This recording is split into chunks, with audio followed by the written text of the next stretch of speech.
Mister Surendra Saxena, कौन है? You are under arrest. क्या?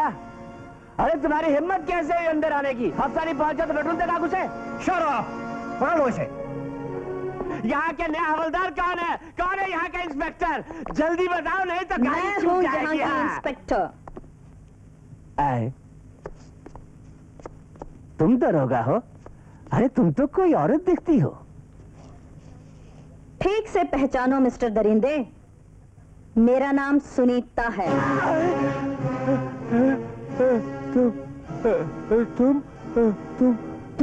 तुम यहाँ की इंस्पेक्टर बन गई हो? क्यों, गाड़ी छूट गई तुम्हारी? अच्छा, अब समझ में आया कि ये सारी साजिश किसकी थी, हाँ? अच्छा, लेकिन तुम भी एक बात अच्छी तरह से समझ लो, इस इलाके में जितने भी बड़े हाथ हैं ना, वो सब मेरे हैं। इन गद्दियों पर जितने भी पैर हैं, वो भी सब मेरे हैं। यहाँ इस इलाके की जितनी भी ऊंची कुर्सियां हैं, वो सब की सब मेरी हैं। जब उनसे पाला पड़ेगा ना, तो तुम सबकी गाड़ी बारी बारी छूट जाएगी। हाँ। ये कुर्सियां शरीफों के लिए हैं, कुत्तों के लिए नहीं। अरे वाह, हमारी बिल्ली हम ही से म्याऊं। घूंघट उतार के बद्दी क्या पहली शेरनी की तरह झाड़ रही हो? अरे कुछ भी जोशो खरोश दिखा लो, रहोगी तो वही 2 टके की चुहिया। शराब! अभी वो लंगड़े जबान पर लगाम दे, वरना ऐसी मार मारेंगे कि सारा बदन लंगड़ाने लगेगा, समझे? इंस्पेक्टर साहब, चलाना मुझे भी आता है। हाँ, मेरे वकीलों की फौज जब अपने कानून की किताबों को लेकर अपनी गर्वी दिखाएगी ना, तो तुम सब के सब ठंड से कांपने लगोगे। हाँ, और फिर बारी बारी सबकी गाड़ी छूट जाएगी। मुझे फौरन इसी वक्त अपनी जमानत चाहिए। जमानत चाहिए तो समझ लो कि तुम्हारी गाड़ी छूट चुकी है। कल इतवार है और इतवार को अदालत आराम करती है। अगली गाड़ी सोमवार की सुबह 11 बजे मिलेगी।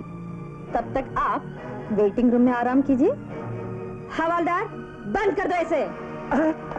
मैं देख लूंगा, मैं सबको देख लूंगा, एक एक को देख लूंगा।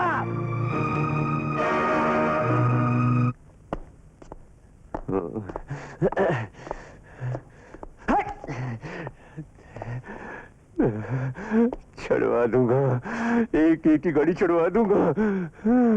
चलू पर पानी में डूब मरो, शर्म नहीं आती? 48 घंटे हवालात में बंद रहा और तुम लोग कुछ नहीं कर सके। अरे तुम लोगों की नौकरी इसी बात की है कि हम कानून की आंखों से काजल निकालें और तुम कानून की आंखों में धूल झोंको। जल्दी लीडर का फोन लगाओ। Okay sir.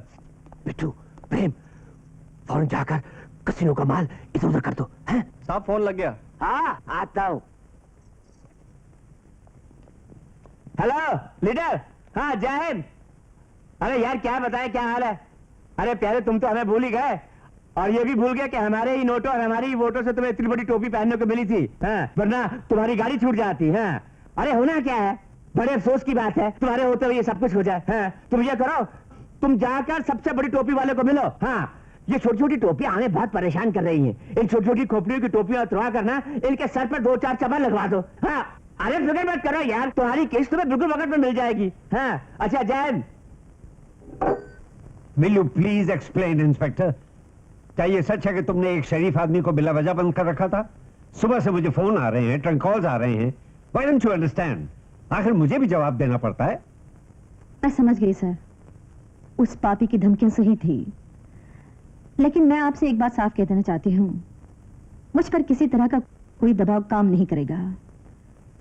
मैं टूट जाऊंगी लेकिन झुकूंगी नहीं। आप चाहे तो मुझे नौकरी से डिसमिस कर दीजिए, मगर शायद वही करना पड़ेगा। बेटी, सारे पुलिस डिपार्टमेंट को तुम्हारे ऐसे ऑफिसर पे नाज है। सर, हम अच्छी तरह जानते हैं तुम किसी बहुत बड़े मामले तक पहुंचना चाहती हो। You are right sir. जो बात कैसीनो से शुरू हुई वो कत्ल तक पहुंचने वाली है। मुझे सिर्फ एक गवाह की तलाश है जो आपको आंखों देखकर हाल सुना सके।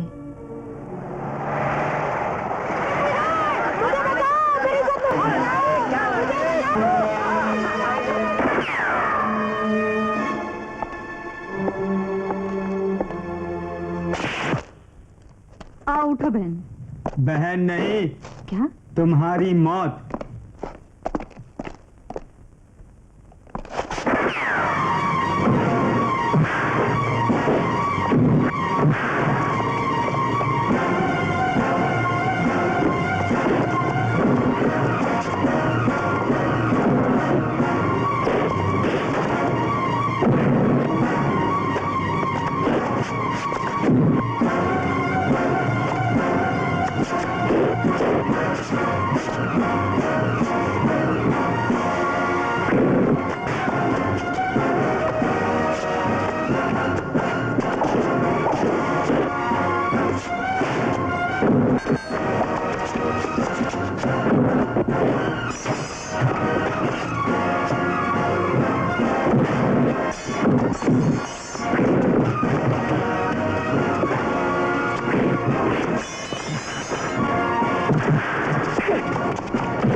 अब वो हरामजादी हमारे लिए आफत की पुड़िया बनती जा रही है।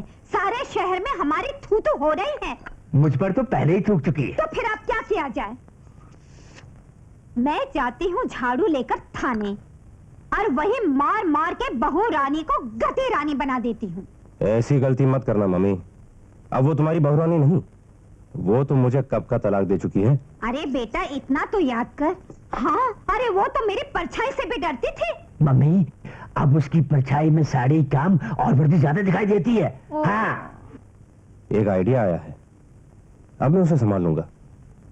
मैं आ सकता हूँ? यस, कम इन। तुम पुलिस की वर्दी में पहले से ज्यादा खूबसूरत लग रही है। क्या काम है? किसी की रिपोर्ट लिखवानी है? हाँ जानम, मैं तुम्हारी रिपोर्ट तुम्हारे पास दर्ज करवाने आया हूँ। डार्लिंग, मैं जानता हूँ कि तुम हम लोगों से बदला क्यों ले रही हो। हम दहेज के लाख रुपए वापस करने के लिए तैयार हैं। जब मैं अपनी शादी वापस ले चुकी हूँ, दहेज वापस लेकर क्या होगा? मिस्टर प्रेम सक्सेना, दहेज एक तरह की रिश्वत है जिसे लेना और देना दोनों ही अपराध है। आपको इस इल्जाम में हथकड़ियां पड़ सकती है। स्वीटहार्ट, जो हाथ गजरा पहनने के आदी हों, उन्हें आसानी से हथकड़ियां नहीं पहनाई जा सकती। लगता है पुरानी दुल्हन के लिए नई बारात का इंतजाम करना होगा। फुलझड़ियां, पटाखे, आतिशबाजी, धूम धड़क्का और कुछ चुने हुए बाराती, इन सब का इंतजाम करना होगा। जरूरत पड़े तो मुझे फोन करिएगा। पुलिस बैंड मैं भिजवा दूंगी। पुलिस वाले बाजा बहुत अच्छा बजाते हैं। ठीक है, हम देख लेंगे। आगे आगे देखिए होता है क्या। अरे भाई, कैसी गाड़ी चलाते हो तुम? कौन हो तुम? तुम लोग? प्रेम बेटा तुम? धन्यवाद, हमारे तुमसे मुलाकात हो गई बेटा। सुनीता का कुछ पता चला? फिर वही बात, मुझे क्या पता वो कहाँ है। बेटे, हम जिंदगी पर तुम्हारा उपकार मानेंगे। अगर सुनीता का कुछ पता चले तो उसे राम मंदिर पहुंचा देना। हाँ बेटे, मंदिर के नीचे जो फुटपाथ है, अब वही हमारा घर है। अच्छा, ओके। ग्राहक अभी तक नहीं आए। तुमने ठीक टाइम दिया था ना? हाँ भैया, अभी तो सिर्फ 5 मिनट हुए। पूरे 20 लाख का माल है, टेंशन हो रहा है साला। खबरदार, कोई भी अपनी जगह से नहीं हिलेगा। पुलिस, मुकाबला करो।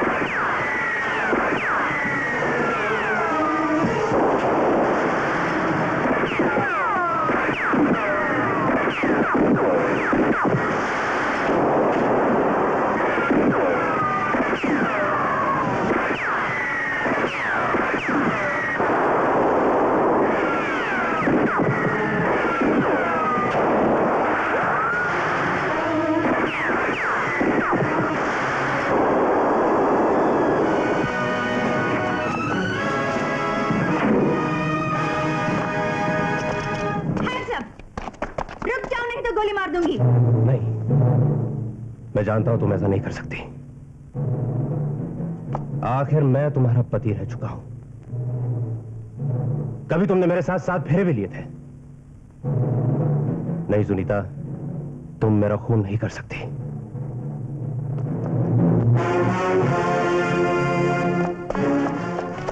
ये आपने क्या किया? अब वो इतनी आसानी से रंगे हाथ पकड़ में नहीं आएगा। मुझे मालूम नहीं था कि आप शादीशुदा हैं और उस झूठी जिंदगी के जज्बात अभी तक आपके साथ हैं। ट्रांसफर? तुम अपनी बदली क्यों करवाना चाहती हो?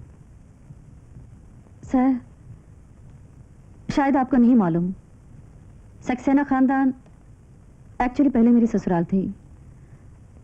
हालांकि मैं तलाक दे चुकी हूं, लेकिन फिर भी मैं ये नहीं चाहती कि लोग कहें कि मैं उन लोगों के साथ सख्ती से पेश नहीं आई। मैं सब कुछ जानता हूं, आखिर हम भी पुलिस वाले हैं। देश के किसी भी कोने में जब कभी किसी बेटी की बेइज्जती होती है, कोई बहू बेआबरू होती है, तो उसके छींटे हमारी वर्दी पे भी पड़ते हैं। 80 करोड़ की आबादी में 80 करोड़ पुलिस वाले नहीं हो सकते। इसलिए हर बहू को, हर बेटी को अपना पुलिस वाला खुद बनना पड़ेगा। बेटी, उस खानदान की काली करतूतें खुद सफेद होती जा रही हैं। इसलिए मैं तुम्हारा ट्रांसफर मंजूर नहीं करूंगा। That's an order. सुरेंद्र भैया, एक आखिरी कोशिश मैं करता हूं। अरे भैया, आखिरी तो तुम कर चुके हो। अगर कुछ करना ही है तो नई कोशिश की बात करो। हाँ भैया, कल जब मैं उसके पिस्तौल के सामने था, अगर वो चाहती तो मुझे गोली मार सकती थी, लेकिन जब मैंने उसे 7 फेरों की याद दिलाई, उसके हाथ कांप उठे और मैं भाग निकला। वैसे तो बात छोटी है, लेकिन इसे बड़ा बनाया जा सकता है। अरे शाबाश मुन्ना, शाबाश शाबाश।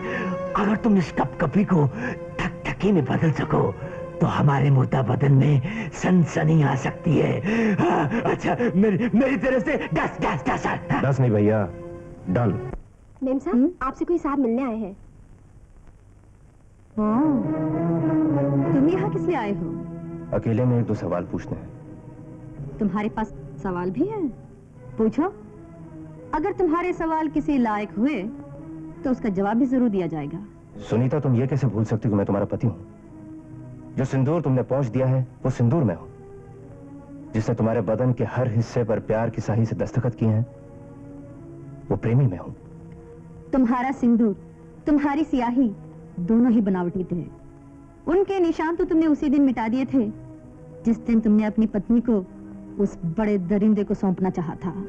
अगला सवाल। हाँ है, उस दिन तुमने मुझे गोली नहीं मारी क्योंकि तुम कांप गई, क्योंकि तुम एक भारतीय नारी हो, क्योंकि कहीं बहुत अंदर तुम आज भी यह मानती हो कि मैं तुम्हारा पति हूं। मुझे छूने से पहले यह समझ लो कि तुम क्या छूने जा रहे हो।